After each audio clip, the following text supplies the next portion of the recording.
இன்றைக்கி நம்ம வீட்டில் உள்ள ஜாதி பூவை பறிக்க வந்தாச்சு. பனிக்காலம் ஆரம்பிச்சிட்டதுனால எல்லாமே கருகி இந்த நிலமையில தான் இருக்குது.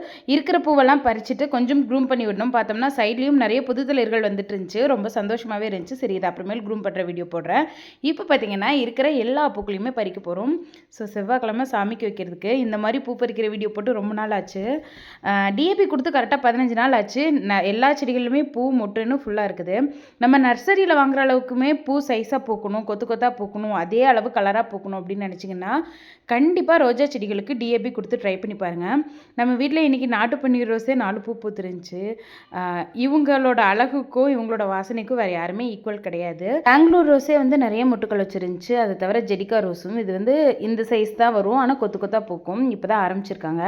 மழை சீசன் ஆரம்பித்ததுக்கப்புறம் நம்ம வந்து இவ்வளோ பூ பறித்து வந்து வீடியோ போடவே இல்லை. ஸோ இதுதான் சீசனோட ஃபர்ஸ்ட் வீடியோ அப்படின்னு கூட வச்சுக்கலாம். இன்றைக்கி அரளிப்பூ, செம்பருத்தி பூன்னு எல்லாமே பறித்தோம்.